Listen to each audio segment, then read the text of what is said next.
Assalamualaikum. Selamat pagi kepada anda semua penonton Malaysia hari ini. Hari ini edisi 15 Julai 2021 hari Khamis. Okey, kepada anda yang mungkin sedang bekerja daripada rumah sekarang ni kan, selamat bekerja kami ucapkan. Yang sedang bersarapan, selamat menjamu selera kan. Itulah. Apa khabar Masila? Sihat Masila? Sihat. Alhamdulillah. Biasalah Masila, kalau misalnya kata kita dah lama sangat bercuti kan. Apabila kita bermula balik kerja tu, macam itulah Masila kan. Dia tiba-tiba macam terlambat sikit. Terlambat sikit. Tapi apapun ramai di antara penonton merindukan Masila. Selamat datang kembali Masila. Terima kasih. Yang dah pun kembali di MHS selama hampir 2 minggu juga Masila kan. Okey, kita doakan semoga Masila sihat sentiasa lah kan. Walaupun dalam tempoh kuarantin tempoh hari. Alhamdulillah. Okay. Apapun, ya, tadi Masila dah bagi tahu mungkin anda yang sedang bersarapan pagi, mungkin ada di antara anda makcik-makcik sekarang yang bersarapan spaghetti pagi ni. Yalah, maklumlah hari tu. Contoh, yalah hari tu kan Itali menang Euro. Dah tukar dah daripada nasi lemak jadi spaghetti pula. Ya, awak tahu tak kalau makan spaghetti pagi ni mungkin tengah makan laksa Johor tau. Janganlah ingatkan saya, rasa macam dah lama sangat kan tak pergi Johor. Bercakap pasal dah lama sangat tak pergi Johor tu, yalah sebab kita sekarang ni tak boleh rentas negeri apa semua. Tahu tak, sekarang ni 85% di antara pengusaha-pengusaha hotel dan juga pengusaha kedai makanan yang berada di persekitaran kita sekarang ni dah pun mengalami kerugian. Disebabkan kita yang tak boleh nak rentas negeri ataupun daerah ni Masila kan. Kita mungkin rasa macam kekangan itu, kita rasa macam diri kita tak boleh nak bergerak ke mana-mana. Tapi bayangkan kalau sebelum ni orang cakap orang yang patut diberikan bantuan B40 kan. Tapi sedarkah kita bahawa M40 T20 sekarang ini, contoh yang saya katakan tadi, pengusaha hotel apa semua, mereka pun cukup terkesan disebabkan pandemik ini, Masila. Betul, kalau sebelum ni kan kita melihat bahawa golongan B40 adalah golongan yang betul-betul terjejas disebabkan pelaksanaan PKP. Tapi sehingga kini, setelah PKP 3.0 ini dilaksanakan, semua golongan terjejas kan? Baik daripada segi sumber pendapatan dan sebagainya. Dan kalau kita melihat kita melihat sekarang kan sektor industri pelancongan ni, antara yang paling teruk terjejas, kira kata orang tu dah lumpuh lah sekarang ni sebab kita tak dibenarkan untuk berentas negeri dan sebagainya. Jadi bagaimana untuk sektor-sektor pelancongan ini untuk terus bernafas dikala pandemik ini masih lagi melanda? Betul. Dan inilah antara yang kami bawakan untuk anda semua pada pagi ini. Dan sekarang ini kita dapat jamu mata kita sajalah Masilah. Gambar-gambar inilah dia gambaran di Melaka, Langkawi kan. Apa yang boleh kita lakukan sekarang ini cuma melihat gambar-gambar, video-video sahaja. Dan kita juga nak ucapkan terima kasih juga kepada rakan-rakan kita yang berada di persekitaran kawasan-kawasan pelancongan. Contohnya, sebentar lagi kita akan menemu ramah salah seorang daripada kawan kita ni yang tinggal dekat Pulau Tioman. Oh ya, saya ada melihat video beliau berkongsilah kepada pengikutnya di media sosial kan bagaimana suasana lokasi di Pulau Tioman sekarang ni. Saya pasti ramai yang suka sangat melancong ke pulau-pulau dan sebagainya. Kita dah hampir 2 tahun ni kita macam susah nak bergerak ke sana sini dan sebagainya kan. Jadi apabila melihat video-video yang dipaparkan oleh mereka yang tinggal di kawasan berdekatan seperti itu, sedikit sebanyak ia akan mengubat kerinduan kita yang tak dapat nak berjalan ni. Betul. Bercakap berkenaan dengan Pulau Tioman ni kan, ada salah seorangnya yang akan kita temu ramah itu Gadis Pulau namanya dekat TikTok. Jadi selain daripada kita dapat menjamu mata dengan gambaran visual dan juga gambaran yang Gadis Pulau itu berikan kepada kita, dalam masa sama juga saya mendapat pelbagai informasi berkaitan dengan contoh-contohnya. Okey, Masyarakat tahu tak bagaimanakah Pulau Tioman mendapat nama? Saya tak pasti. Tak pasti kan? Tapi apabila saya dah lihat TikTok gadis berkenaan, saya tahulah ini antara mitos lah. Saya tak tahulah mitos ke benar ke. Mereka mengatakan bahawa Pulau Tioman tu dulunya kan ada 2 ekor naga dari Tasik Chini. Jadi bergerak ke Pulau Tioman itu melalui Sungai Pahang. Jadi pada waktu ketika itu 2 ekor naga ni, naga betina dan naga jantan, mereka nak pulang semula ke Pulau Tioman kan. Tapi naga betina ni tertinggal kain cindai. Tertinggal kain cindai. Jadi naga betina itu patah balik ke Pulau Tioman kan. Tetapi ada patah larangnya. Kalau nak bergerak dari Pulau Tioman ke Tasik Chini itu, jangan sampai ayam berkokok. Tapi nak jadikan cerita kan, dia patah balik nak ambil kain cindai itu kan. Ayam dah berkokok. Jadi waktu ketika itu dah berlaku sumpahan. Jadi naga betina itu disumpah menjadi salah satu pulau dekat situ, iaitu Pulau Tioman. Itu kira macam orang kata cerita-cerita rakyat ataupun mitos lah pada zaman kita tak tahulah kesahihannya bagaimana kan. Tapi itulah cerita-cerita yang kita dapat gambaran daripada apa yang gadis pulau itu ceritakan kepada kita. Wallahualam, nanti kita akan tanya dia macam mana, betul ke, benar ke, mitos ke atau sebagainya kan. Kita nak tanya macam mana dan mungkin apa antara aktiviti-aktiviti yang dia lakukan Sebab sekarang ni kan Pulau Tioman tiada pengunjung. Betul. Okey, jadi bagaimana beliau meluangkan masa di Pulau Tioman tu kalau sebelum ni ramai yang datang dan sekarang ni kelihatannya tak ada orang kat situ. Betul. Air pun macam jernih, cantik sangat kita tengok. So nak tanya suasana dan situasi di situ bagaimana. Dan kita bukan sahaja di Pulau Tioman. Kita ada juga di luar negara. Ini pada mereka yang mungkin rindu nak melancong ke luar negara di Korea Selatan. Masila ni Korea je lah. Kita punya tetamu nanti akan berkongsi suasana di Korea Selatan sebab bukan sahaja di dalam negara kita rindu untuk melancong tetapi juga di luar negara. Betul. Antara langkah-langkah drastik yang mereka lakukan ini antara pengusaha-pengusaha homestay ataupun pengusaha-pengusaha taman-taman haiwan kan. Contohnya zoo ataupun taman buaya, mereka ni membuat Zoom meeting Zoom meeting pula. Paparan secara Zoom lah. Untuk kita ni boleh lihat keadaan situasi di sana dalam masa sama juga bolehlah menjana pendapatan mereka. Tapi kita nak tahu lebih daripada itu. Lawatan secara maya lah ni. Betul, lawatan secara maya. Tapi kita nak tahu lebih lah kan. Kadang-kadang yalah kita nak tanya juga adakah lawatan secara maya itu adakah berkesan? Saya hari tu ada menyertai lawatan secara maya di zoo. Okey, macam mana? Best. Seronok juga sebab saya suka pergi zoo. Bila kita pergi zoo tu, kalau kita melihat sesuatu kawasan tu kan kita dapat mengenali kalau kita tak tahu jenis-jenis spesies haiwan kan, kita boleh baca kat situ. Tapi yang seronoknya di sana, mereka akan membawa kita melawat daripada satu tempat ke satu tempat dan memberi penerangan kepada kita. Ya, betul. Okey, tapi Masilah, cakap-cakap pasal pelancongan ni kan. Tapi saya nak tanya, ini apa ni? Tengah-tengah saya ni. Itulah tadi ini kan awak bawa daripada rumah ke apa ni? Kita ada warna, marker baru semua ni. Sebenarnya kita nak buat apa? Sebenarnya kalau orang cakap kan PKP tak ada benda nak buat kat rumah. Sebenarnya banyaklah aktiviti. Banyak aktiviti Contohnya melukis ni lah. Contohnya melukis sebab sekarang ni ada orang yang mengajar kita untuk melukis semudah ABC sahaja. Semudah ABC? Senang je, sekejap je boleh siap. Kira kalau orang macam saya yang tak pandai ada bakat melukis ni memang sesuai lah. Boleh lah buat. Sesuai sangat sebab memang tak susah langsung. Tapi sebelum tu kita saksikan dulu bingkisan ini. Nak tengok senang ke tak? Jom. Abang, buat bunga painting please. Macam ni.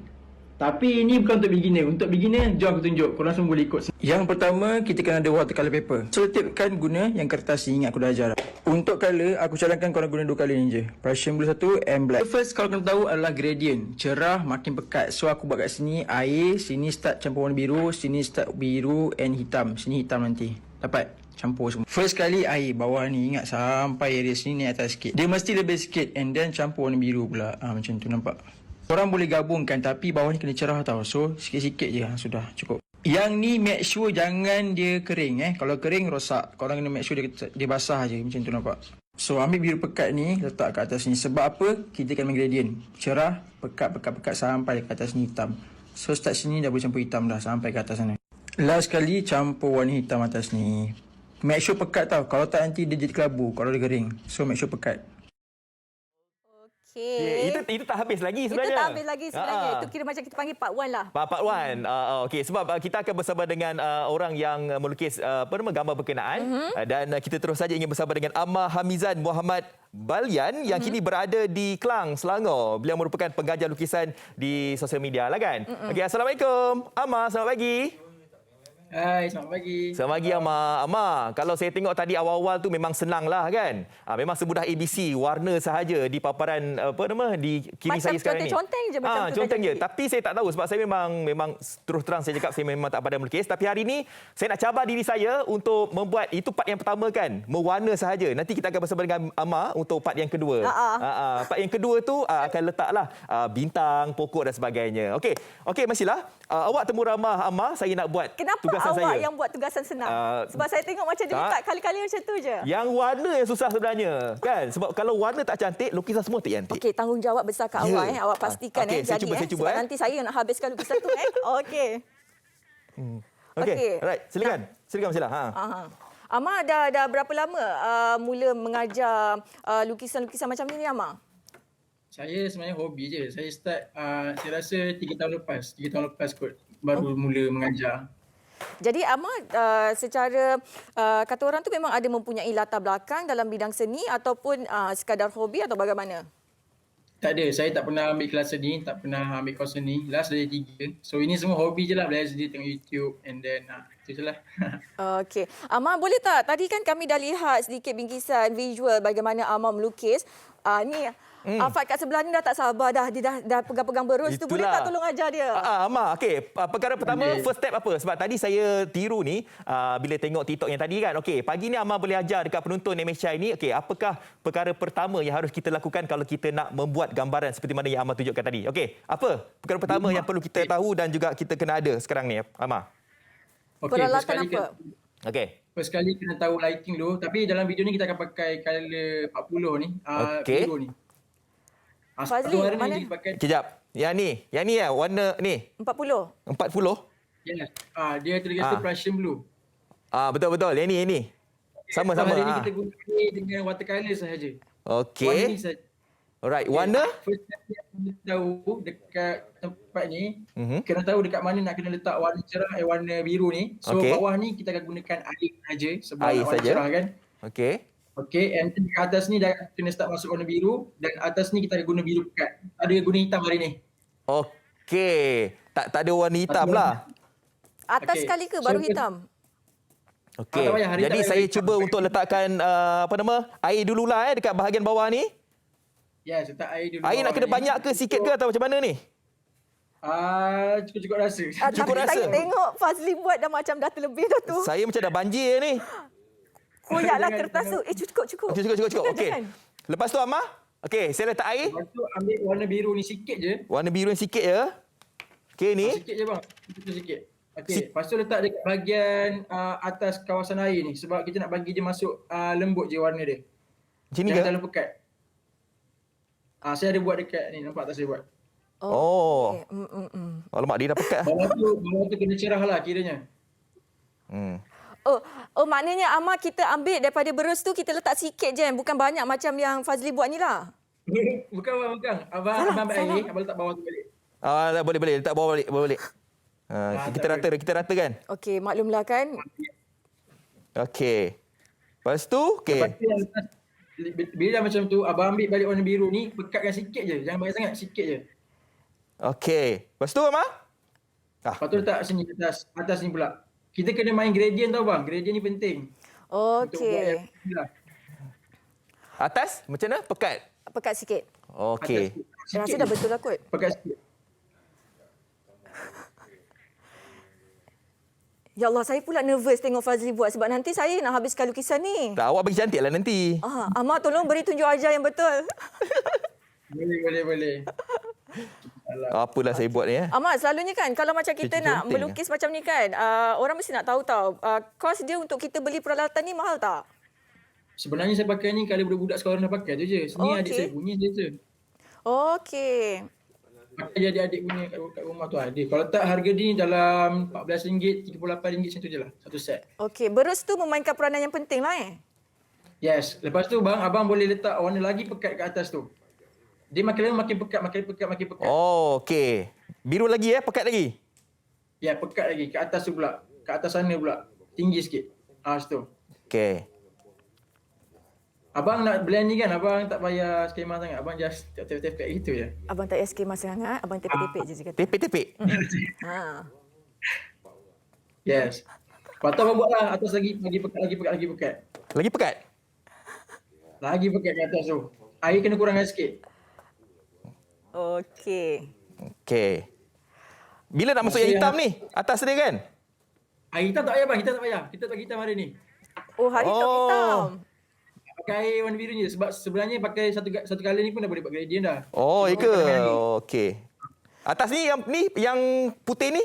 Paling pekat. Abang ambil paling pekat. Abang Biru juga, apa bukan ni, hitam kuat, pakai biru ni je. Pakai biru yang sama tadi. Apa dia, Amar? Pakai biru yang sama, tapi air kena kurang. Abang kena kuat-kuat sikit brush tu. Oh, okey. Right. Lepas tu letak kat atas ni. Oh, ambil kau. Oh. Ini paling pekat ni. Amar ada buat kelas online juga ke? Macam mana? Ada Tak buat mengajar saya, mungkin? saya buat YouTube. Saya buat YouTube. YouTube saya Okey. memang mengajar tutorial. Okey, lepas tu, Amar? Abang make sure ratakan, lepas tu dah biarkan dia kering. Okey. Tak payah letak air lagi Air tadi apa tak letak ke? Dah, air letak kat bawah je. Itulah dia tu je lah. Okey. Okey. Ni. Dah Alright. betul dah tu. Tak apalah, saya nanti... Ini awal-awal. Nanti Masyilah cantikkan lah.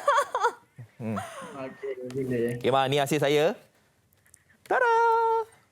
Okey lah tu, ada tone tu. Okey lah. Cantik dia, cantik. Okey Macam lah. budak tadika tengok. Marah adik-adik tadika ni. Abang, pakcik saya buat lagi cantik lah. Alamak, memang tak ada bakat lah. Tak apa, nanti Masyilah akan cantikkan lagi. Okey, jadi Amar, ini adalah step yang pertama untuk kita nak buat lukisan ini. Kita ratakan gambaran ini dengan warna-warna yang sesuai lah, ikut tone warna. Okey, seterusnya untuk part yang kedua nanti, apakah yang harus Masyilah siapkan? Macam mana, Amar? So, nanti kita akan buat pakai flat brush ni, yang lurus ni. Kita akan buat Masyilah, rumput. ni yang mana? Yang mana satu? Buat rumput Yang yang tadi bintang. kod. Yang ni. Flat. Awak dah letak. Kita akan Dah, bintang rumput. Okey. Yang ni ini ke? Ke yang ni? Dah kena colour ni? Itu flat brush ke? Yang lurus tu ke? Inilah flat Yang ni lah. brush. Abang bersihkan je lah dekat dalam air. Nanti kita Okey, nanti okey. saya cuci lah nanti. Yes. Okey. Jadi Masyilah akan buat apa nanti? Lukisan macam mana? Berbentuk apa? Bintang dengan semak-semak pokok gitu je. Tak payah buat benda susah. Oh, bintang dengan semak-semak pokok saja. Alamak, Okey. nervousnya. Saya pun tak ada tim melukis tau. Okey, Tak boleh je. baik. Amar, nanti untuk yang part kedua kita akan hubungi Amar semula. Jadi nantilah saya akan tanyakan beberapa soalan. Tadi kan ketika saya berwarna, Masyilah tanya soalan kan? Okey, nanti saya akan tanyakan beberapa soalan lah kepada Amar. Jadi Amar, nanti pastikan anda, Amar duduk stay dulu. Nanti kita akan hubungi Amar semula nanti di hujung nanti. Okey, Amar? Boleh. Okey, baik. Itu dia kepada anda semua. Kita dah pun belajar hari ini lukisan poster lah orang panggil kan. Yang apa yang saya nak buat ni adalah penanda buku sebenarnya. Okey. Penanda buku kan, kalau kita dah baca buku apa semua, jadi kita boleh mengeksploitasikan apa yang kita ada tu. Contohnya macam yang kita tahu sekarang ni adalah lukisan-lukisan berbentuk macam fenomena alam dan sebagainya. Kalau Masyilah pandai lukis, Masyilah buatlah untuk kreativiti Masyilah sendiri macam mana. Sebenarnya Masyilah tak pandai melukis, tapi tengok lukisan yang Amar ajarkan kepada penonton-penonton di YouTube kan. Ya. Kita tengok macam senang sangat cara melukis ni. Mungkinlah kalau kita praktis selalu bolehlah jadi senang. InsyaAllah. Okey. Okey. Jadi anda semua bolehlah belajar dekat rumah kan. Semudah ABC saja untuk anda nak membuat lukisan sebegini rupa. Baik, kita ada salah satu daripada program yang baru juga untuk kita kongsikan bersempena dengan Idea Adha ini. Saya pasti ramai di antara kita kan yang mungkin dah pun pergi ke Madinah, Mekah kan. Jadi mereka ini macam merindukan kembalilah momen saat-saat indah itu. Jadi kita nak recap kembali, ada satu program istimewa, dokumentari istimewa Zulhijjah Menggamit Rindu. Saksikan dokumentari istimewa ini iaitu mengenai haji Zulhijjah Menggamit Rindu yang akan bermula pada 11 Julai sehingga 22 Julai di TV3. Waktu siarannya bila? Okey, waktu siarannya setiap hari Isnin hingga Sabtu bermula jam 6 hingga 7 malam tetapi berbeza pada hari Ahad ianya bermula jam 4 hingga 5 petang. Apapun, jom kita saksikan dokumentari istimewa Zulhijjah Menggamit Rindu. لبيك اللهم لبيك لبيك لا شريك لك لبيك Zulhijjah Menggamit Rindu, hamparan maklumat ibadah haji. لا شريك له. Mekah dan Madinah sentiasa dirindui. حي على الفلاح.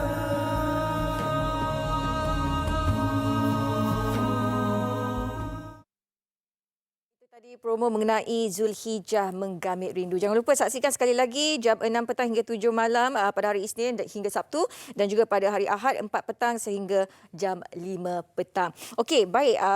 Kita bagi anda yang sebenarnya kan ingin melaksanakan ibadah korban pada tahun ini, anda jangan risau kerana kita ada Yayasan Budi Ihsan Malaysia YBIM yang akan membantu anda melalui program Kembara Kurban 1001 Asnaf. Dan kita nak bercakap mengenai program ini, Kembara Kurban 1001 Asnaf. Tapi sebelum itu kita saksikan dulu bingkisan yang disediakan ini.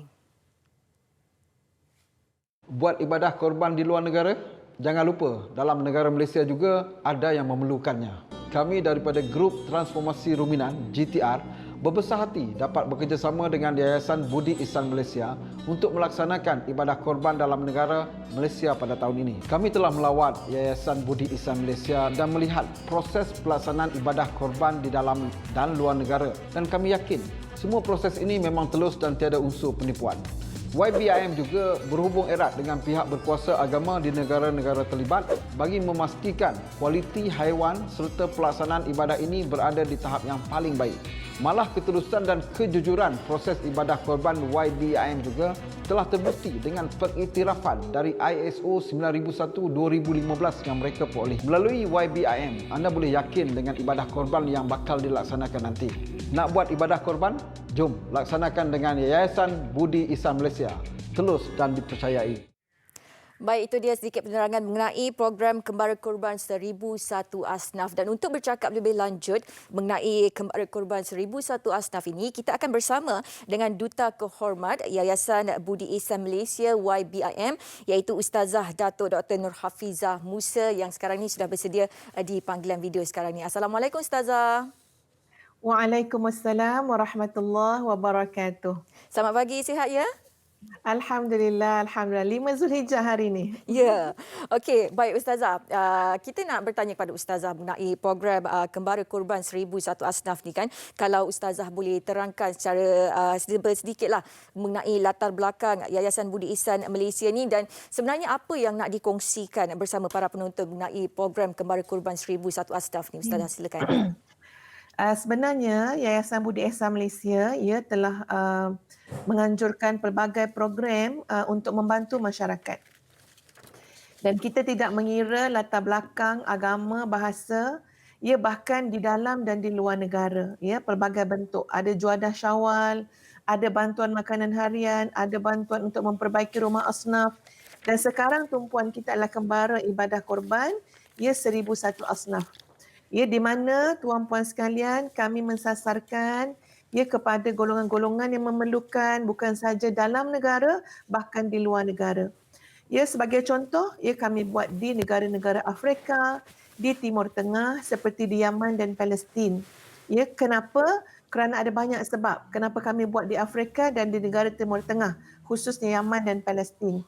Yang penting sebenarnya sahabat-sahabat sekalian, kita nak bersama-sama melaksanakan, maknanya menyahut perintah Allah untuk kita melaksanakan ibadah korban. Itu yang pertama sekali sebab ibadah korban ini insya-Allah untuk menambahkan kedekatan dan ketakwaan kita kepada Allah. Kalau kita tengok sekarang, ini 5 Zulhijjah dah.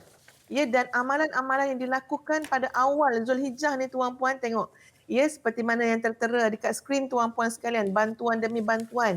Termasuk ibadah korban juga. Sebagai bantuan kepada ummah, kita buat dalam bulan Zulhijjah yang awal ni, subhanallah. Ada hadis yang menyebut bahawa amalan-amalan pada awal Zulhijjah adalah amalan yang sangat dicintai oleh Allah. Jadi tuan-puan sekalian, mari bersama dengan kami, Yayasan Budi Ihsan Malaysia, dalam Kembara Korban 1001 Asnaf, iaitu selain daripada benda ni berkait hablum minallah, hubungan dengan Allah, dan juga berkait hablum minan nas, hubungan dengan manusia. Kita taat kepada Allah dalam kita menyantuni manusia, orang ramai yang memerlukan bantuan kita, apatah lagi pada keadaan pandemik COVID-19 sekarang ini. Baik, Ustazah, mungkin Ustazah boleh ceritakan mengenai kelebihan yang dimiliki oleh YBIM ini dalam penganjuran ibadah kurban pada tahun ini dan juga dalam erti kata lain kan, kenapa orang ramai ni mereka perlu memilih untuk melaksanakan ibadah kurban bersama YBIM? Tadi pun telah kita lihat dalam klip video yang disediakan bagaimana kerjasama YBIM dengan GTR yang akan bertindak untuk mengagihkan dan membekalkan haiwan-haiwan untuk sembelihan korban. Dan tuan-puan jangan ragu dengan YBIM. InsyaAllah ia telah 3 tahun rekod yang sangat baik sehingga mendapat pengiktirafan ISO 9001 hingga 2015. Jadi nak dapat sijil pengiktirafan ISO ni tuan-puan sekalian benda tu kena dinilai dengan begitu rapi dari sudut pengurusan. Dan kerjasama YBIM sendiri sama ada dengan pihak berkuasa tempatan di dalam negara maupun di luar negara adalah sangat erat sekali. Sebagai contoh tuan-puan, untuk ibadah korban di Palestin sebenarnya dan di Yaman dah tutup dah. Dah tutup dah. Maknanya kami bekerjasama dengan NGOs di sana yang memang berpengalaman menguruskan ibadah korban Jadi alhamdulillah sambutannya sangat luar biasa dan kami tutup dah untuk ibadah korban di Palestin dan di Yaman. Sekarang yang dibuka ni dalam negara dan juga untuk negara-negara Afrika. Kerana di antara kelebihan kita adalah kita memberikan pakej yang insya-Allah mampu untuk dilakukan oleh semua pelbagai lapisan masyarakat.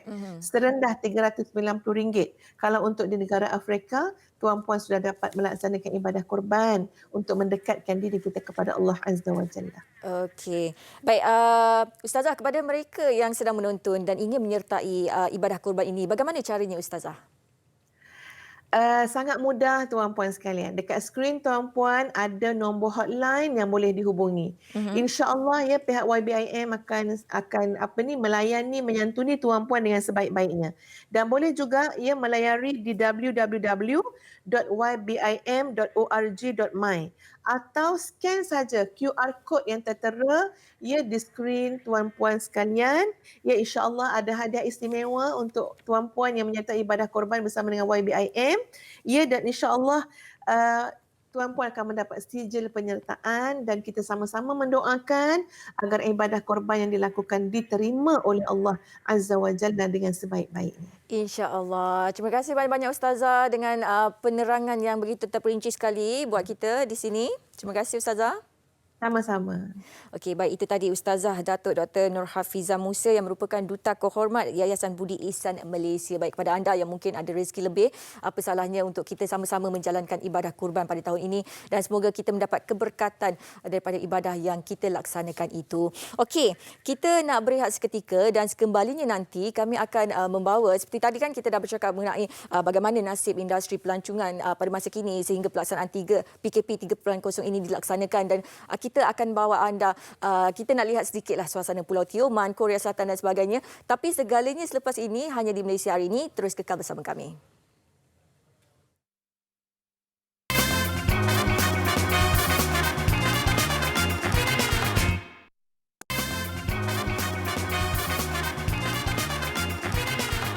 Terima kasih kepada anda semua yang masih lagi bersama dengan saya Fazli dan Marsila di Malaysia Hari Ini. Saya nak ucapkan selamat berpuasa lah ya kepada anda semua yang mungkin dah pun membuat ibadah puasa bersempena bulan Zulhijjah ini. Alhamdulillah kan. Tinggal lebih kurang dalam 5 ke 6 hari lagi kan untuk kita nak menjengah ke Aidiladha. Baik, kita nak bercakap berkenaan dengan salah satu daripada inisiatif yang dibawakan untuk anda. Ini khas untuk usahawan-usahawan PKS. Saya pasti kalau anda sebelum ini yang mungkin sebelum ini tidak bekerja sebagai ataupun tidak membuat sebarang perniagaan, tapi tatkala pandemik ini ramai yang dah pun bertukar profession menjadi usahawan kan. Tapi mungkin ada di antara anda yang macam tak tahu bagaimanakah caranya untuk anda nak mempromosikan barangan yang anda jual itu. Baik, ini dia hashtag Kita Malaysia. Buat usahawan PKS, Media Prima Omnia ingin membantu anda semua. Bersama kami, kita kembangkan jenama produk mahupun perkhidmatan anda dengan pakej serendah RM5,000 sahaja. Anda juga berpeluang untuk senaraikan bisnes anda di portal Media Prima termasuk TV, radio, surat khabar, digital dan e-dagang Wow Shop, dan berpeluang untuk mendapat sebahagian daripada nilai media keseluruhan sebanyak RM1 juta untuk 20 peserta terawal sahaja. Jadi kalau anda berminat, hubungi kami di kitamalaysia@mediaprima.com.my untuk peluang menarik ini. Tertakluk kepada terma dan syarat anda semua. Nak tahu dengan lebih lanjut lagi berkenaan dengan hashtag Kita Malaysia? Jom kita saksikan. Buat usahawan PKS, Media Prima Omnia ingin membantu anda. Bersama kami, kita kembangkan jenama, produk mahupun perkhidmatan anda dengan pakej serendah RM5,000. Anda juga berpeluang untuk senaraikan bisnes anda di portal e-dagang Wow Shop dan peluang mendapat sebahagian daripada nilai media keseluruhan sebanyak RM1 juta. Tertakluk kepada terma dan syarat. Sertai kami sekarang. Ayo kita jenamakan produk anda di TV3 khususnya di Media Prima ini. Okey, jadi anda semua boleh hantarkan permohonan anda di email kami kitamalaysia@mediaprima.com.my. Okey, jadi kita terus saja ingin kita tahu bahawa sekarang ini kan kita dah nak pun menjengah Aidiladha kan. Saya pasti ramai di antara kita yang tak boleh nak keluar rumah dan sebagainya. Dan anda semua yang nak wangi-wangian, bauan-bauan yang lain daripada yang lain, tahap internasional, jom kita saksikan Iba Perfume ini terlebih dahulu. Terima kasih kepada pengacara. Assalamualaikum. Apa khabar semua? Okey, apabila ditanyakan tentang apakah inspirasi untuk melahirkan Iba Perfume ini, ia mengingatkan saya ketika saya bekerja sebagai pembasuh pinggan. Dan waktu itu saya begitu berhasrat untuk memiliki minyak wangi yang berharga RM500. Itu minyak wangi yang pertama yang mahal saya beli, dan sehinggalah sekarang saya berjaya memiliki lebih 50 jenama minyak wangi antarabangsa, yang mana setiap botol itu berharga RM1,000 ke RM3,000 lah. Jadi saya melabuhkan lebih RM40,000 untuk membeli koleksi minyak wangi, dan itu sebenarnya bukan semata-mata kerana hobi, tapi kerana saya ingin mendalami sedalam-dalamnya tentang dunia minyak wangi. Dan terhasillah Iba Perfume ini, yang mana bawanya hanya satu di Asia, tidak sama dengan yang lain.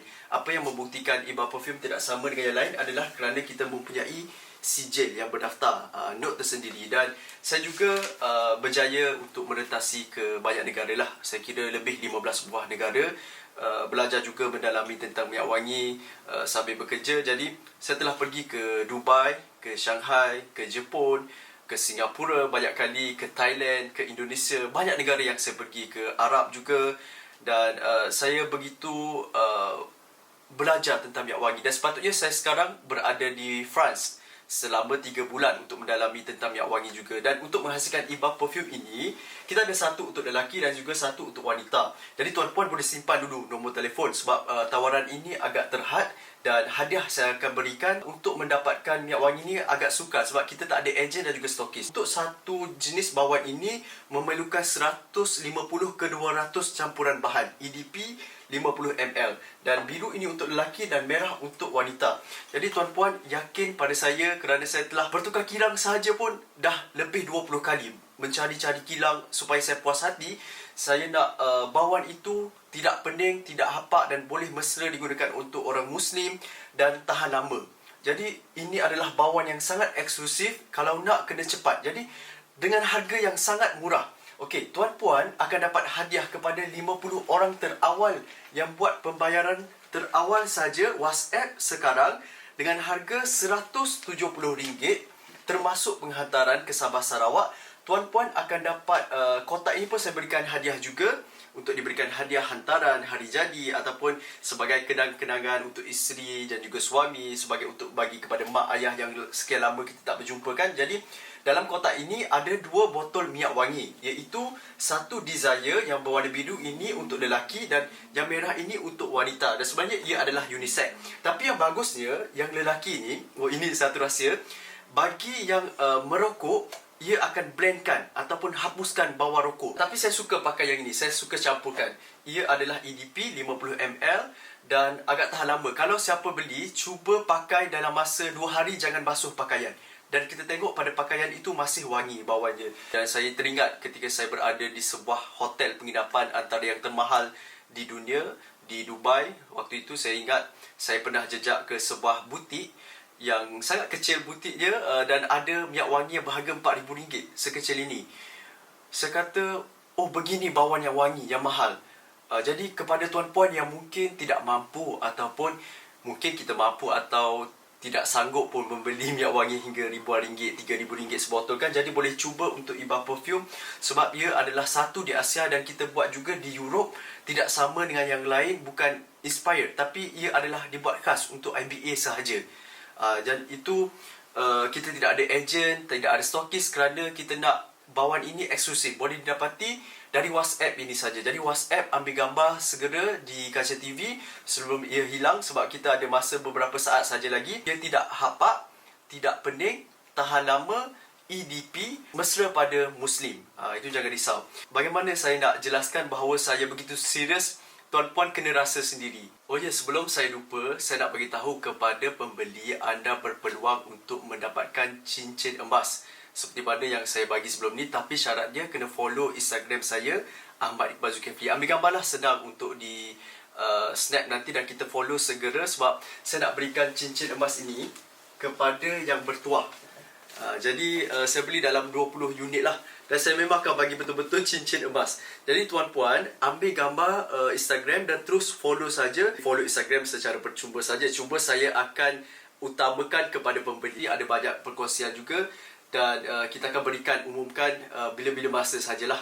Beg ini kalau siapa nak kena cepat. Okey, beg ini sangat cantik, boleh diletakkan barang-barang, tidak terlalu besar, tidak terlalu kecil dan sangat ramai yang suka. Tapi kepada 50 orang terawal yang buat pembayaran saja. Jadi WhatsApp saja, jangan call dan terus staff akan balas. Kalau lambat sikit balas tu, minta maaf lah sebab terlalu ramai kan mungkin. Jadi tuan-puan, WhatsApp segera, kerana dulu sebelum ini saya buat set dengan harga RM300, tapi sekarang dengan harga RM170 tuan-puan akan dapat 2 botol minyak wangi. Satu kotak eksklusif ini diberikan untuk bagi hadiah kepada sesiapa dan beg ini yang paling penting kepada 50 orang terawal yang buat pembayaran sahaja, yang buat WhatsApp. Jadi ambil gambar untuk kali terakhir dengan poster yang muncul sekarang dan kita akan berakhir di sini. Dan kalau mungkin nak tengok koleksi saya juga, saya akan hantarkan di WhatsApp nanti. Okey. Terima kasih. Assalamualaikum warahmatullahi wabarakatuh. Jangan lupa WhatsApp segera ya. Itu dia, jangan lupa WhatsApp segera kalau anda inginkan wangian yang bau begitu eksklusif pada harga yang sangat-sangat berpatutan untuk kita kan nak raya ni. Nampak bau yang Iba Perfume sampai ke sini tau, Sila. Okey, anda boleh hubungilah namanya Iqbal kan, Ahmad Iqbal Zulkifli ataupun Iba Perfume. Okey, Masila. Kita dah bercakap bila awal tadi kan, kita dah cakap berkenaan dengan industri pelancongan yang terkesan kan. Okey, dan kita pun tahu bahawa ramai yang terkesan bukan sahaja mereka penggiat industri pelancongan ini, malahan pengusaha-pengusaha homestay pun sama juga. Betul, kan? Sebab kalau pelancongan ni, kalau kita pergi ke kampung, kadang pemilik homestay ni pun boleh menjana income ataupun pendapatan menerusi ramai orang datang untuk lihat tempat-tempat menarik yang ada di tempat mereka itu. Dan kita tahu bahawa industri pelancongan ini memberi peluang pekerjaan kepada 4 juta rakyat Malaysia sebelum ni. Dan pastinya sekarang disebabkan situasi pandemik yang melanda, ramai yang terjejas akibat kata orang tu kelumpuhan industri pelancongan di Malaysia ini. Baik, kita nak bercerita mengenai industri pelancongan ni, apa nasibnya dan perkembangannya yang akan kami kongsikan bersama dengan pengasas ataupun pengarah Zoo Taiping nanti dan juga pengurus agrotourism homestay Sungai Sirih nanti. Tapi sebelum tu kita saksikan dulu laporan mengenai industri pelancongan. Okey, jom.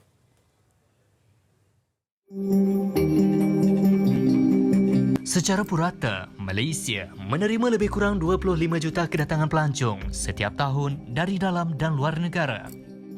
Namun ia menunjukkan sedikit penurunan disebabkan oleh penularan wabak pandemik COVID-19 yang melanda seluruh dunia. Hampir keseluruhan industri pelancongan negara lumpuh sejak Perintah Kawalan Pergerakan PKP dilaksanakan. Dengan bilangan kes COVID-19 yang mencatatkan yang tertinggi saban hari, menjadikan industri pelancongan di negara kita masih tiada bayangan lagi untuk pengoperasian semula. Sementara itu, kru Malaysia hari ini sempat melakukan tinjauan di persekitaran Pasar Seni, Kuala Lumpur.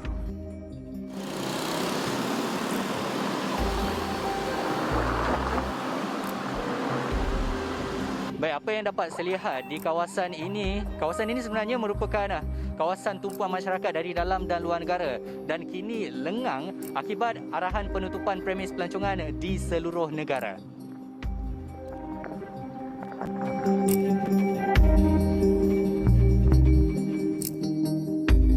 Sini pun pasar seni kan memang tengah-tengah bandar, memang ramai gila. Cuma sekarang ni memang banyaklah perubahan yang kita nampak sejak COVID ni melanda. Sebenarnya gila. Saya pun pergi kerja pun memang balik pukul 5. Memang saya terkejar-kejar lah sebab sini kawasan pun banyak homeless, gelandangan semua.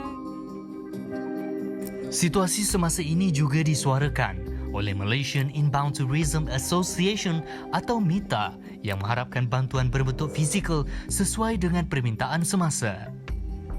Jadi kebanyakan penggiat industri tidak boleh membuat apa-apa. We cannot do anything, melainkan tunggu dan tunggu dan tunggu ataupun terpaksa merubah bisnes model syarikat. Jadi kami memulakan inisiatif MyVSP ataupun Malaysia Virtual Experience bagi menghidupkan semula industri pelancongan dan memberi harapan pada players dan juga persediaan untuk masa hadapan. Semoga segala usaha akan terus dipergiatkan untuk kembali memeriahkan industri ini.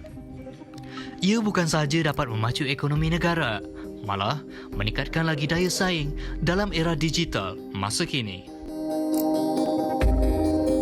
Okey, baik, itu dia laporan yang disediakan oleh wartawan kami Asri mengenai industri pelancongan di dalam negara kita. Untuk mengetahui anda bahawa sebelum pandemik ini Masilah, pada tahun 2019 pertumbuhan untuk ekonomi sektor pelancongan 6 bulan pertama tahun 2019 kita mencatatkan 41.69 bilion ringgit. Itu adalah salah satu daripada nilai yang cukup besar dan terusnya membantu dalam ekonomi Malaysia. Tapi sedarkah kita bahawa tatkala pandemik ini, bagaimanakah agaknya kita nak maju terus ke hadapan kalau sektor pelancongan ini tidak dibuka tatkala pandemik ini. Jadi kita kena bayangkan, bukan sahaja kita nak melihat daripada pemain industri pelancongan, tetapi ekonomi Malaysia pun semakin lama semakin menjunam juga. Betul. Sebab apa? Sebab pelancongan pun tak ada apa semua kan. Betul, kerana kata orang tu sektor pelancongan ni hampir 100% lumpuh lah disebabkan pandemik yang melanda, sebab kita sudah melalui fasa PKP 1.0, 2.0, 3.0 kan sehingga kini kan, dan masih lagi sektor pelancongan ini tidak dapat dibuka, dan kita nak tanya bagaimana nasibnya dengan mereka yang terlibat dalam sektor ini dan bagaimana situasinya ketika ini dan sebagainya.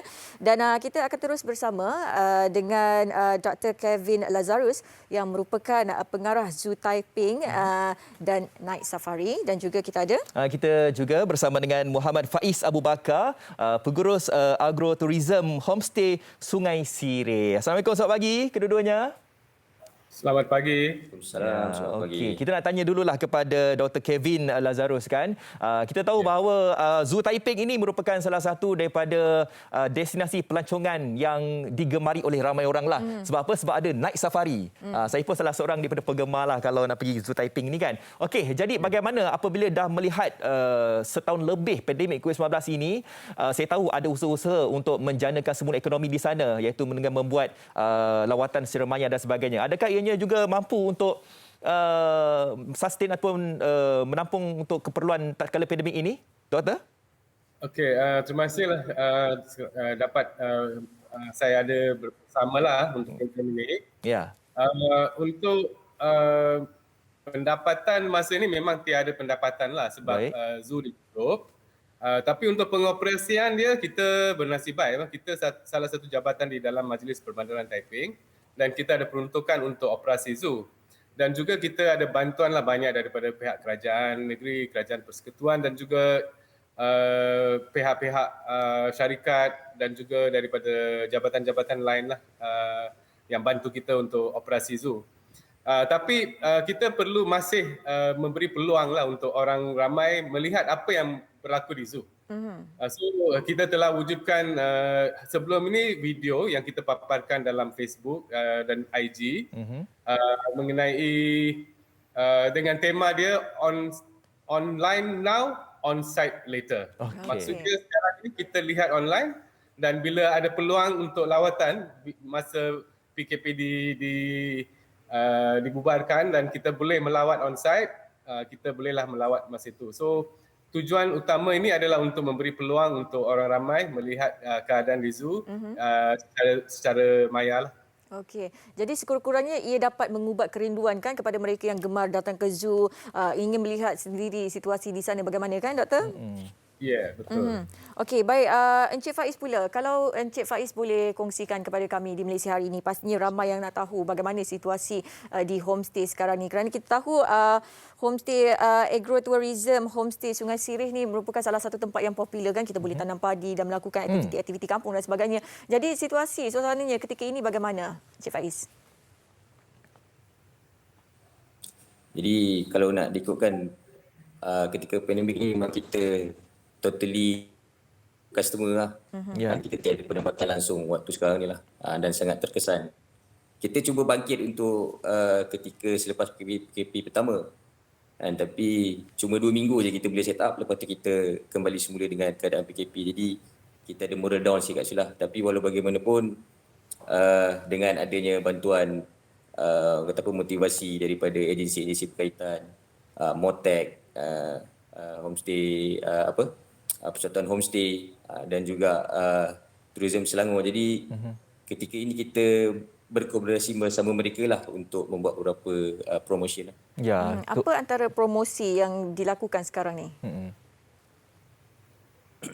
Okay, kalau nak diikutkan, kalau semalam siapa yang mengikuti Tourism Selangor punya FB Live, kita dah bersama dengan mereka meraihkan mereka punya ulang tahun yang ke-20.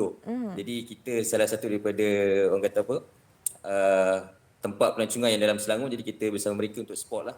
Dan juga malam tadi kita pun ada FB Live bersama dengan Tourism dan Loko MY.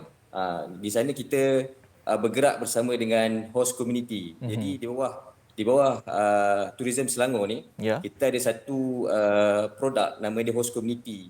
Host community ni adalah tour guide, local tour guide yang mana dipilih dan juga diberikan training supaya boleh menjadi duta kepada Tourism Selangor. Maksudnya begitulah. Ya, itulah. Jadi kita bersama dengan mereka. Betul. Itulah sebenarnya untungnya kalau kita ni salah seorang daripada pengusaha hotel ni yang berdaftar dengan Kementerian Pelancongan kan. Walaupun tatkala pandemik ini banyak bantuan-bantuan yang diberikan dan juga banyak program yang telah pun disusun atur lah. Kepada Faiz, kalau kita lihat kalau saya boleh buat perbandingan lah. Kalau andai kata kalau yang mana zoo ke, Taman Buaya ke, mereka ni membuat lawatan secara maya kan untuk menjana sedikitlah pendapatan mereka. Jadi bagi Faiz pula kan, apakah mungkin pendekatan yang mungkin boleh diberikan kepada kita ni dekat luar ni kan untuk membantu sikit sebanyak pengusaha-pengusaha hotel lah, homestay ni, Faiz? Okey, sebenarnya itulah betapa bertuahnya kami ni bila mana berdaftar dengan Kementerian Pelancongan dan di bawah bimbingan Tourism Selangor. Jadi sebenarnya kita dah diberikan satu macam training untuk melakukan maksudnya virtual tour juga macam ni. Okay. Jadi sekarang ni kita tengah bersama-sama dengan community host yang lain dan bila kita tengok Zoo Taiping buat, jadi kita dah ada dia punya orang kata basic macam nak buat dan sebagainya. Jadi menambahkan kita punya semangat dan juga orang kata untuk kita sama-samalah berkolaborasi dengan host committee yang lain untuk kita buatkan virtual punya tour jugalah. Itu antara kita punya plan lah yang kita dah bincangkan. Okey. Jadi untuk pengunjung yang sebelum ni mungkin pernah datang ke Sungai Sirih, lepas kita akan bawakan mereka juga secara online lah. Okey, maknanya bolehlah mengajarkan cara nak tanam padi, menggagau ikan bagaimana kan? Gagau ikan feel nak kena pergi dekat tu. Dia baru rasalah betul lah. Okey. Alright, Dr. Kevin. Selain nak kita difahamkan bahawa Zoo Taiping mengadakan lawatan secara maya kan. Jadi selain daripada inisiatif mengadakan lawatan secara maya ni, mungkin ada antara inisiatif lain yang diambil oleh pihak Zoo Taiping sendiri dalam kata orang tu mengembalikan ataupun mengubat kerinduan pengunjung-pengunjung yang sebelum ini datang ke zoo tetapi tidak dapat mengunjungi zoo ketika ini. Bagaimana? Okey, yang macam tadi saya beritahu, last year kita buat banyak video di mana kita highlight dan kita memberitahu jangan risau, zoo masih okey, kita jaga haiwan kita dengan elok, dengan baik dan tuan-tuan dan puan-puan masing pelawat ke pengunjung yang ingin datang tu jaga diri masing-masing supaya kita dapat cepat keluarkan daripada pandemik ini. So itu sangat pentinglah, kita perlu ikut semua SOP supaya kita dapat mengurangkan kes-kes. Itu sangat penting. Tapi pada masa yang sama, kita pun sangat bernasib baik. Kita ada banyak pembiakan yang berlaku di dalam zoo. So burung, jenis-jenis yang jarang membiak telah membiak. Dan ini pun kita highlight, kita memberitahu secara dengan media dan sebagainya. So itu pun salah satu cara untuk memberitahu orang ramai kita masih okey dan haiwan yang kita pelihara itu sangat berjaya dalam penjagaan kita dan telah membiak dengan baik. Yalah. So itu salah satu yang perkara yang sangat baik yang telah berlaku lah. Betul. Selain daripada itu, kita telah dapat satu keadaan yang luar biasa yang telah berlaku di Taman Tasik Taiping. Di mana kita telah mendapat satu spesies burung yang jarang dijumpa di Malaysia. Burung putut, mungkin pernah dengar. Bahasa Inggeris dia burung hoopoe. Dia satu burung yang sangat unik dan jarang dijumpa di Malaysia. Dan tak sangka dia telah datang ke Taiping dan dia terus buat sarang di Taiping. Dan telah keluarkan anak. First round dia keluar 3 anak dan kali kedua lagi 3 anak. So memang luar biasalah untuk first nak bersarang di Taiping dan buat kali kedua pula. So itu something yang sangat luar biasalah untuk kita. Dan itu alhamdulillah. Kita telah highlight. Terima kasih. So itu pun satu perkara yang sangat baik. So kita perlu highlight semua perkara yang berlaku di Taiping ini supaya orang tahu kita masih okey dan bila keadaan pulih boleh datang melawat. Okey, jadi kepada anda semua kalau nak lihat burung tersebut, bolehlah nanti pergi dekat Zoo Taiping lawatan secara Zoom nanti kan, lawatan secara maya nanti, Doktor. Okey, baik Doktor, terima kasih Doktor. InsyaAllah kita akan doakanlah semoga pengusahaan zoo negara itu, Zoo Taiping itu akan majulah kan. Okey, kepada Faiz pula, mungkin ada sedikit harapan yang ingin diberikan untuk penggiat-penggiat homestay ini, Faiz. Silakan Faiz. Jadi untuk penggiat-penggiat homestay ni sebenarnya kita ni produk yang kita dah ada, jadi sebenarnya kita ada kekuatan di situ. Jadi cuma kita nak lebih memotivasikan diri kita dan kita kena cari macam mana cara yang terbaik untuk kita promosikan. Inilah yang sesuai dengan masa sekarang. Jadi untuk yang lain tu kita kena terus bersemangat dan juga semoga ada sinar di masa hadapan. InsyaAllah. Amin. Kan? Dan Doktor, sedikit secara ringkas sekali harapan Doktor sendiri. Okey, harapan kita satu, of course yang utama kita dapat mengawal pandemik ini dan keadaan akan pulih seperti biasa, itu sangat penting lah. Tetapi untuk orang ramai, kalau masih rindu kat zoo, bolehlah melawat kita online, Facebook online atau IG online. Dan juga kita akan adakanlah sekali-sekala apa-apa yang kita akan highlightkan, kita akan beritahu dan orang ramai boleh melihatlah dalam social media. Okay. Kedua, ada yang tanya kalau mereka nak buat sumbangan dan sebagainya, itu pun kita berbuka hatilah. Kalau ingin buat sumbangan, bolehlah kontak Zoo Taiping. Okey, baik. Terima kasih banyak-banyak Doktor dan juga Encik Faiz kerana sudi meluangkan masa bersama kami di Malaysia hari ini pagi ini. Terima kasih. Stay safe semua kat sana. Jagalah haiwan kat sana tu baik-baik. Okey, baik. Terima kasih. Itu dia Dr. Kevin Lazarus, pengarah Zoo Taiping dan Night Safari, dan juga Muhammad Faiz Abu Bakar, pengurus agrotourism Homestay Sungai Sirih. Okey. Jadi kita ni sebagai orang luar ni mungkin boleh support sikitlah kan. Walaupun kita tak boleh nak pergi, mungkin kita boleh bantu dari segi mungkin bantuan kewangan kan, khususnya kepada Zoo Taiping tu. Dan juga seperti yang dilakukan oleh pihak-pihak zoo kan, mengadakan lawatan secara maya, kita mungkin boleh menyokong mereka dengan menyertai sekali lawatan secara maya itu di Facebook Live dan juga Instagram mereka. Sentiasalah cari update daripada pihak-pihak zoo ini. Dan okey, kita dah bercakap mengenai nasib industri pelancongan ini dari sudut pandang pemain industri itu sendiri kan. Tapi okey, bagaimana pula kan dengan kita yang rindu nak melancong ni, apa terapi yang kita ada? Apa yang boleh kita ada sekarang ni, kita bergantung pada kawan-kawan kita lah. Yang contohnya berada kat pulau kan. Jadi yang ada kat pulau tu, mereka boleh ambil gambar video untuk dikongsikan di sosmed mereka. Ataupun yang berada dekat luar negara tu, contohnya kita ada pelajar kan, atau yang bekerja kat luar negara tu, kongsikanlah kepada kami. Ini dua orang individu ini berkongsikan gambar atau video ni. Salah seorangnya duduk di Korea, okey, belajar di Korea, dan salah seorangnya di Pulau Tioman. Okey, walaupun jom kita saksikan betapa cantiknya video yang mereka dah sediakan untuk kami di Malaysia hari ini. Jom kita lihat Pulau Tioman dan juga Korea Selatan.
Dua lah saya rasa perasaan yang mungkin kita boleh gambarkan. Satunya, kita rasa macam teruja dan gembira apabila kita dapat melihat destinasi pelancongan yang ada kita lihat tu. Satu lagi perasaan sedih. Sedih sebab kita dapat tengok tapi kita tak boleh pergi. Betul lah kan. Masihlah macam mana?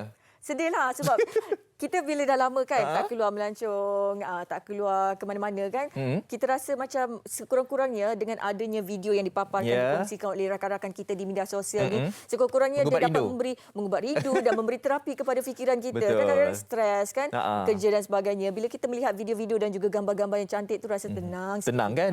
Kita kena ambil side yang positif lah kan. Tak perlu untuk kita rasa sedih dan sebagainya. Okey, kita terus saja nak bersama dengan individu yang kita masukkan tadi, Ukasha Ukasha Shakina Akbar yang kini berada di Korea Selatan. Beliau merupakan salah seorang pelajar dan duta pelancongan Korea Selatan. Dan kita juga ada seorang penduduk di Pulau Tioman yang kongsikan visual pulau-pulau yang cantik itu tadi.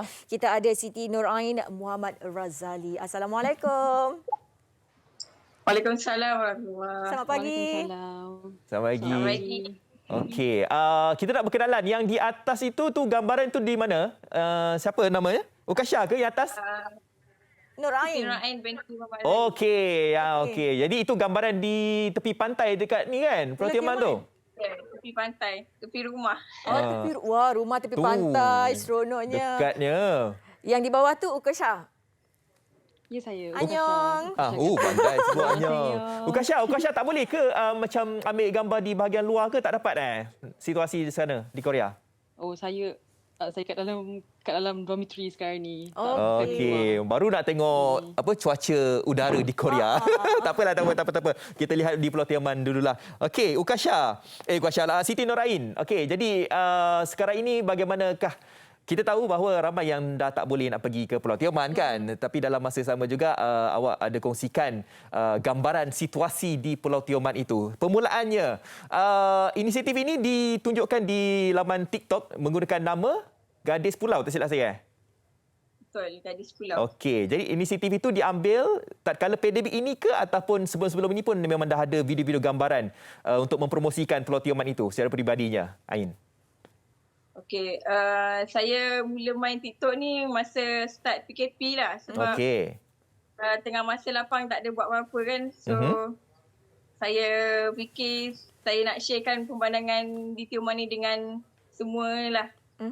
Sebab tak boleh nak masuk Tioman kan, semua rindu. So kita sharekan apa yang kita ada kat depan mata ni. Ketika macam fasa ini, boleh kalau misalnya kata penduduk yang contoh macam Ain sendiri untuk nak pergi berenang ke, scuba ke, boleh waktu pandemik ini? Untuk aktiviti scuba, kita tak boleh lagi nak buka. So, kalau nak berenang tu, kalau sendiri punya boleh lah. So, tapi kalau aktiviti melibatkan ramai orang, tak boleh lagi buat masa ni. Salah satu lagi sebab advantage-nya dekat rumah. Dekat depan rumah, 10 meter je ke berapa jaraknya tu. Okey, Ain, macam mana selepas Ain kan upload gambar-gambar dan juga video di Pulau Tioman tu, macam mana reaksi daripada pengikut-pengikut Ain sendiri, bagaimana?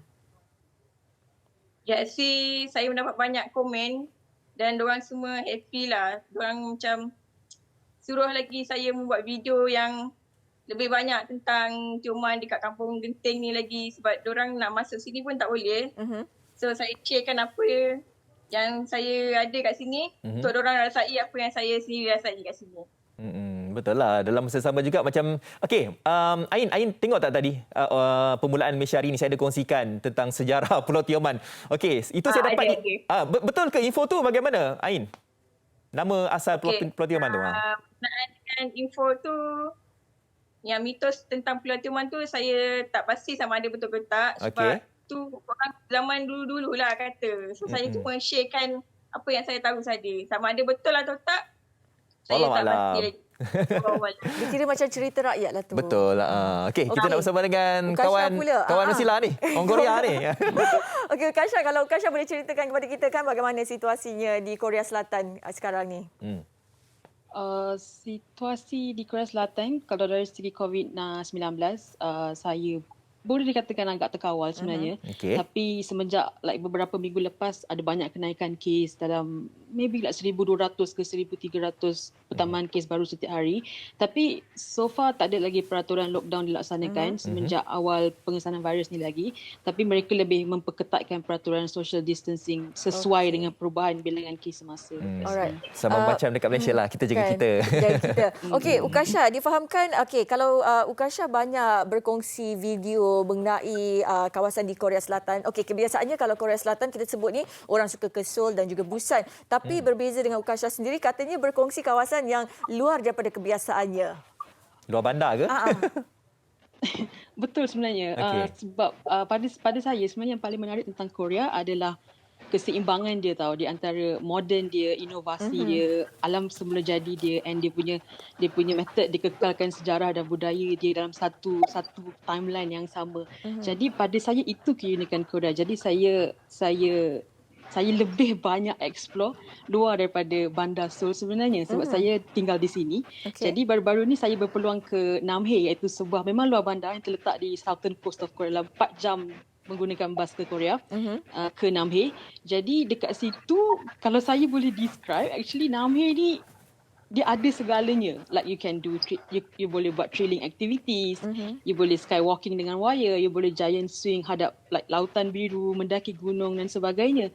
Dan saya rasa lokasi ni amat sesuai dengan rakyat Malaysia sebenarnya, dan perkongsian tu jarang dilakukan di social media. Jadi saya gunakan pendekatan ini untuk berkongsi tentang tarikan-tarikan yang berada di luar daripada Seoul di Facebook dan Instagram saya. Okey, maksudnya kalau sebelum ini orang selalu ke Seoul dan sebagainya, tapi Namhae walaupun lokasi itu lokasi yang sangat menarik tetapi kurang dikunjungi oleh rakyat Malaysia. Betul. Bolehlah kan kita letak dalam list nak pergi ke Namhae lepas Boleh, nanti kita bagi tahu dekat Ukasha. Okey, kepada ni Ain pula, Ain. Mungkin Ain boleh ambil kesempatan ni Ain untuk sedikit sebanyak mempromosikan Pulau Tioman kan. Dalam masa sama juga mereka boleh layari TikTok Ain sendiri. Okey Ain. Kita tahu bahawa dekat Malaysia ni banyak pulau. Kalau disebutkan banyaklah pulau ni, ada dekat Pahang, ada dekat Sabah, ada. Okey. Keistimewaan Pulau Tioman yang tidak ada tolok bandingnya di tempat lain. Silakan Ain. Apakah itu? Okey, keistimewaannya Pulau Tioman ni selalunya kalau orang datang Tioman ni dia ingat Tioman ni satu kampung je. Sebenarnya Tioman ni ada banyak kampung. Ada dalam 6 kampung kat saya. So antaranya Kampung Genting lah, kampung saya sendiri. Okey.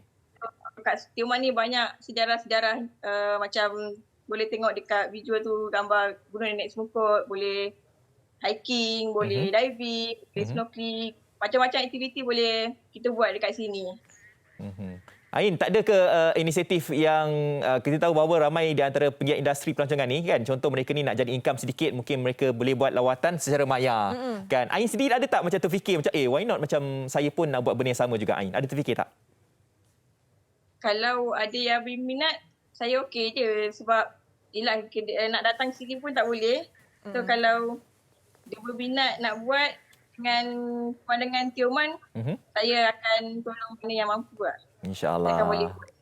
Okey, insyaAllah. Dan kita harapkan kan segera pandemik ini berlalu supaya dapat cepat-cepat kita semua merasai suasana melancong, berkunjung ke Pulau Tioman dan sebagainya. Okey, terima kasih banyak-banyak Ain, Siti Nur Ain Muhammad Razali kerana sudi berkongsi kepada kami di Malaysia hari ini. Terima kasih kedua-duanya. Juga terima kasih kepada Ukasha Syakina. Baik-baik tu dekat negara orang. Stay safe. InsyaAllah. Okey, Assalamualaikum. Bye-bye kedua-duanya. Okey. Itulah dia. Jadi kita yang mana ada kat Malaysia ni, itu contoh, itu baru contoh lah kan. Kita dapat lihat, kalau nak lihat gambaran Pulau Tioman, kita boleh follow TikTok Ain. Kalau Korea Selatan, Ukasha. Saya rasa ramai di antara kawan-kawan kita yang berada dekat luar negara tu, kita boleh lihat Instagram atau Facebook, TikTok mereka tu untuk macam awak cakap, macam terapi diri. Betul, kadang-kadang tu kan bila kita ada masa terluang dan sebagainya, kita pergi type saja nama-nama mereka yang kita kenali ataupun kita type saja kawasan lokasi-lokasi yang kita rindu nak tengok tu, tengoklah gambar-gambar dan juga video kat situ. Tak pun kita boleh throwback balik kalau kita pernah pergi ke, contohnya kalau Afad pernah pergi ke Pulau Tioman kan, tengoklah balik video tu. Betul kan, macam flashback balik lah kan momen tu. Okey, kita dah berhenti berehat. Kejap lagi saya akan bersama dengan Ustaz Syed Muhammad Noor Hisham bercakap berkenaan dengan program Korban Yayasan Ikhlas. Untuk waktu ini kita minum dulu.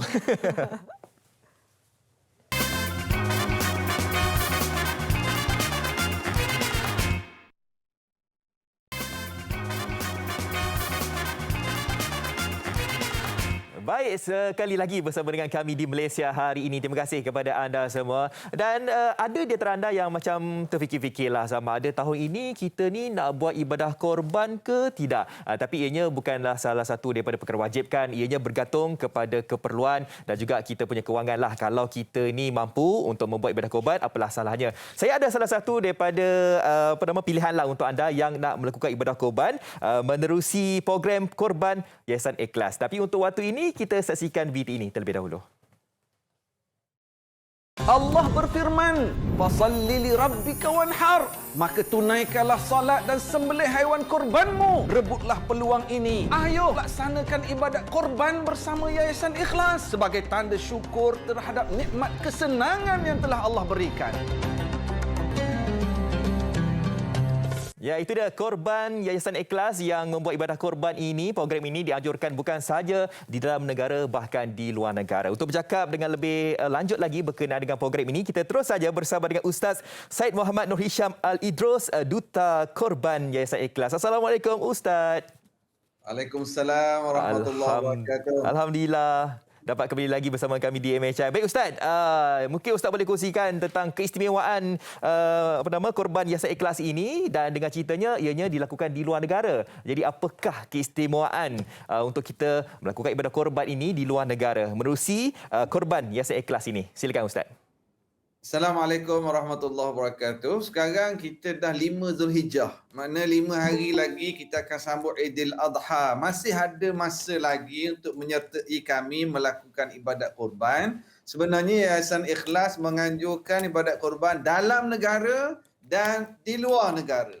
Yang dalam negara kita fokus di kawasan Sabah bersama saudara-saudara kita di Sabah. Kalau di luar negara, di Kemboja, di Bangladesh, di India, di Aceh dan juga di Afrika. Alhamdulillah, saya malam tadi dapat senarai terkini penyertaan masyarakat Malaysia sangat-sangat memberangsangkan. Subhanallah. Kita dah capai 70% target kita. Ada baki dalam 30% lagi khususnya. Alhamdulillah. Cuma yang masih kami nak kejar target 2 lah. Di Bangladesh dan juga di India. Di Bangladesh dan India ni banyak penyertaan, tapi masih lagi kami perlukan lagi untuk capai target kami. Kerana di Bangladesh, di India, di sini terlalu ramai umat Islam. Dan mereka ini tunggu hari raya haji sahaja untuk dapat makan daging setiap tahun. Dan sekarang keadaan sangat menyedihkan, apatah lagi dengan pandemik COVID-19 ini, mereka sangat-sangat terkesan. Bayangkan daging korban yang kita lakukan sampai kepada mereka makan sekeluarga, mereka berdoa kepada Allah, Allahu Akbar, kita dapat berkat doa mereka. Para penonton yang dikasihi sekalian, ibu ayah yang dikasihi sekalian, ya, zaman COVID ini zaman ujian daripada Allah. Ada yang diberhentikan kerja, ada yang bisnesnya terpaksa berhenti, ada yang kena potong separuh gaji, ada yang tak ada gaji langsung. Allahu Akbar. Kita doakan moga-moga Allah Ta'ala beri jalan keluar terhadap masalah ini. Tapi masih ramai juga di kalangan kita. Mungkin ada sedang menonton sekarang, duit gaji dia masih berjalan, pencen dia masih berjalan. Ada yang bisnesnya okey, ada yang bisnesnya buat untung sebab ada keperluan sekarang ini. Maka marilah sama-sama kita tunjukkan kesyukuran kita kepada Allah yang masih berjalan gaji ini. Ambil gambar dekat TV sekarang. Kita tunjukkan kesyukuran, kita buat ibadat korban. Boleh snap gambar kat TV, ada nombor telefon, ada laman web. Type saja korbanikhlas.com, ada maklumat detail. Cuma saya tengok data juga, dalam bab ibadat korban ni kita buat kambing, lembu dan unta. Unta hanya di Afrika sahaja. Kita masih lagi buka penyertaan. Siapa yang biasa buat lembu, kambing, tahun ni ada rezeki lebih, buat unta supaya saudara-saudara kita di Afrika dapat mereka makan daging unta tahun ni. Dan satu lagi kambing. Hari ni pun kita masih perlu penuhkan lagi kita punya target kita. Belum capai lagi. Kita makan kambing, kita membuat ibadat korban kambing juga. Yeah. Ambil gambar skrin. Ambil gambar. Muka Ustaz ada, muka ada. Gambar saya pun ada sekarang ni. Okey, baik. Terima kasih Ustaz. Okey, insyaAllah sama-samalah kita doakan andai kalau ada di antara kita ni yang adalah sedikit kewangan, duit lebih, bolehlah kita menyertai program ini dalam masa sama membantu saudara Islam kita yang berada dekat dalam negara dan juga luar negara. Baik, terima kasih Ustaz. InsyaAllah semoga dipermudahkan segala urusan. Assalamualaikum. Waalaikumsalam warahmatullahi InsyaAllah. wabarakatuh. Okey, itu dia. Terima kasih Ustaz Syed Muhammad Noor Hisham Al-Idrus, Duta Korban Yayasan Ikhlas. Jadi kepada anda semua boleh hubungi Yayasan Ikhlas untuk anda menyertai program ini. Baik, kita nak bersama dengan Masila. Masila nak bercakap berkenaan dengan Nestle Vaccination Program. Silakan Masila. Over to you.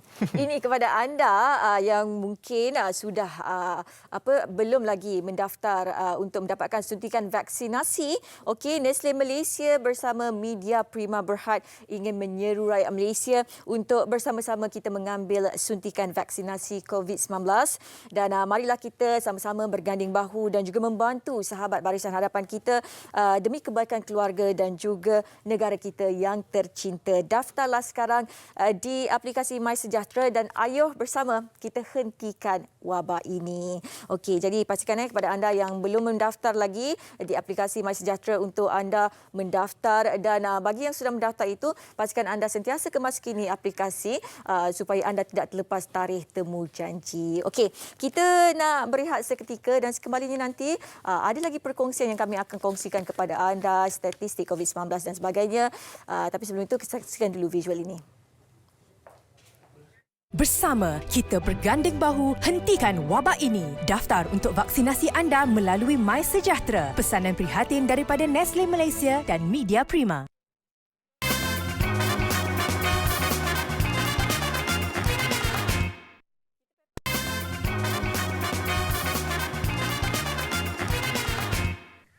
Okey, kembali lagi pastinya di Malaysia hari ini. Masih dah tak sabar lagi dah nak melukis sebenarnya.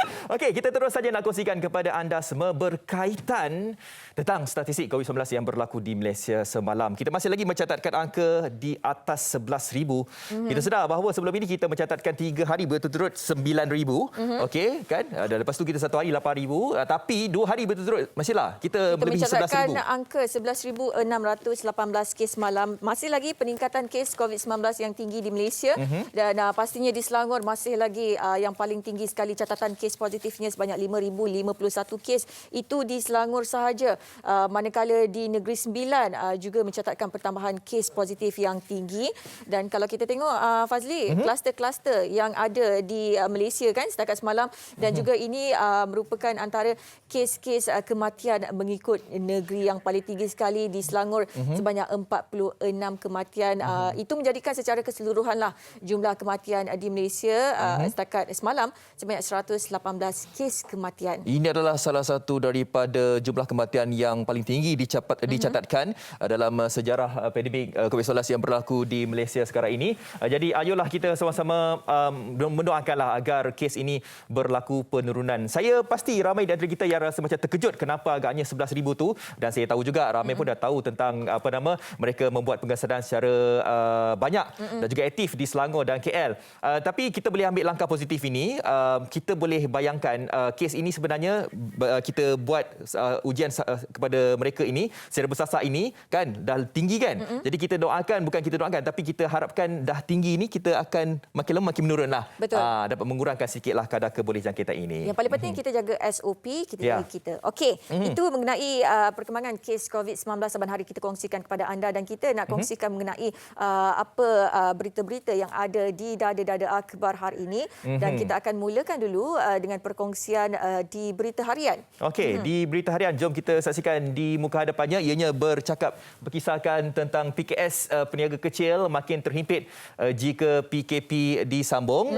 Inilah di antara resahan daripada penggiat-penggiat industri ini tatkala mereka ini ingin mencari sumber pendapatan kan. Betul. Kalau anda kata kalau PKP ini diteruskan, jadi bagaimanakah mereka ini ingin meneruskan kelangsungan hidup mereka. Tapi jangan risau, saya rasa beberapa inisiatif-inisiatif yang diberikan daripada kerajaan itu kita harus guna sebaik mungkin dan difahamkan juga bahawa untuk wang KUSP iCitra pun bakal untuk diberikan kepada anda semua bermula bulan Ogos nanti. Betul. Dan juga antara yang menarik yang ada lagi di berita harian hari ini juga mengenai ini di dunia di mana dunia perlukan 11 bilion dos vaksin untuk tamatkan wabak. Itu jurang vaksinasi antara negara cetus ancaman dan sebagainya kerana mutasi virus bermutasi lebih mudah menular. Kan kita melihat sekarang ni banyak varian-varian virus yang baru. Jadi dunia memerlukan 11 bilion dos vaksin untuk menamatkan wabak pandemik COVID-19 yang sedang hebat melanda dunia ketika ini dan mengorbankan banyak nyawa. Betul. Okey, daripada berita harian, jom kita saksikan apa yang menjadi pilihan di harian Metro. Okey, kita lihat dahulu di muka hadapannya, ianya berkisarkan tentang apa? Askar uruskan mayat. Ini mengenai apa yang terjadi, lambakan korban COVID-19 dijangka selesai. Ya, dan pihak Angkatan Tentera Malaysia sebenarnya telah pun memberikan sedikit pertolongan dari segi aset dan juga bilangan anggotanya untuk membantu menguruskan mayat. Difahamkan mereka yang meninggal dunia akibat pandemik ini semakin hari semakin bertambah, khususnya di Hospital Tengku Ampuan Rahimah di Kelang. Semakin hari semakin bertambah. Jadi pihak ATM telah pun memberikan dari segi bantuan di segi aset dan juga bantuan anggota untuk menguruskan jenazah atau mayat COVID-19 yang berada di Hospital Kelang itu. Okey.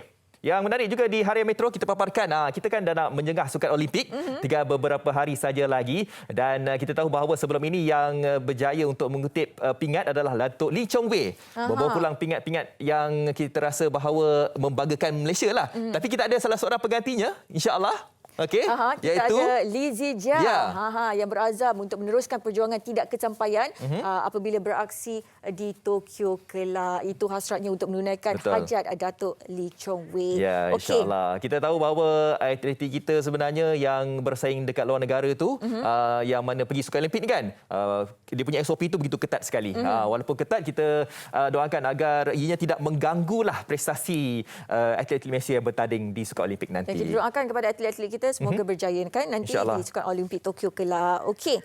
Baik. Kita dah kongsikan kepada semua penonton kita mengenai statistik COVID-19, perkongsian di dada-dada akhbar dan sebagainya. Kita masih ada kerja yang belum diselesaikan lagi. Saya dah siap, saya dah settle. Okey, kita nak kembali menghubungi Amar.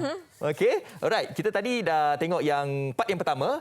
Cuma ini warna saja. Jangan melekat nanti warna saja. Cuma warna saja. Kita macam basic dululah. Betul. Tapi kita nak tahu sebelum ni, tadi kita cakap part 1 kan. Ni kita nak tahu part 2, apa yang kita nak lukis? Bahagian kedua. Saksikan dulu visual ini. Jom. Dah settle blending, kita guna warna putih pula untuk bintang. Ni kita ketuk macam ni. Nampak tu? Lepas tu korang boleh buat bintang besar sendiri. Guna fine tip brush ni. Buatlah kat mana susunnya lah. Susun-susun skema-skema pula bintang korang ni. Biar terabur macam tu. Nampak? And then buat tarik bintang. Tarik yang pelan. Guna warna hitam. Tap-tap bawah ni. Make sure jangan basah. Untuk rumput ke pokok ke korang tak payah nak buat lurus. Mana ada pokok lurus kan. Kau buat macam ni hancur-hancurnya. Tarik skema sangat nampak. Lepas tu boleh buat macam ada cabang-cabang ranting ke kayu ke kat sini. Tak ada masalah. Kau buat lah. Hantar korang. Ini jangan kau ikutkan macam masa senang, skema sangat buat je. Dapat. Dah siap dah, and then cabut. So dah siap dah, ni hasil dia, cantik tak? Okey, dah siap dah. Yes, okey. Hasil Amar cantik, hasil kita kejap lagi macam mana? Okey, kita nak bersama dengan Amar. Amar masih ada di talian ke? Amar. Okey, ada. Ya, saya. Okey, Amar, inilah masanya untuk kita saksikan bahagian yang kedua. Kalau bahagian pertama saya dah buat dengan cantik semua tu kan. Okey, kita nak lihat. Okey, Amar, boleh tunjuk tak yang bahagian kedua, apakah yang perlu dilakukan Mersila ataupun mereka yang berada dekat rumah? Okey, guna flat brush ni ke? Guna flat brush ni. Okey. Akak basahkan sikit je. Basahkan sikit je dia punya depan ni. Okey. Okey. Tu dia. Lepas tu nampak tak? Okey. Akak ambil tapi jangan terlalu banyak sangat warna putih ni sebab tak nak bagi dia pecah. Tak nak bagi dia pecah dekat water putih. Tunjukkan. Okay, ambil sikit je. Menggunakan flat brush. Dia basah semua putih kan macam ni. Okey. Okey, lepas tu buat macam ni. Okey. Okey, now ambil mana-mana brush yang ada tu. Okey. Akak ketuk macam tu. Oh, ketuk. Okey. Okey, untuk ketika pertama ni kita ketuk perlahan. Tak jadi. Amar, sekejap Amar. Tak jadi. Okey, ketuk-ketuk dekat tu. Ketuk kuat-kuat ke? Bagi ada titisan kan. Mula-mula kita kena test air. So ketuk perlahan dulu. Tak keluar pula. Sekejap ke kalau kita ni keras ni. Okey, kejap. Saya ketuk kalau.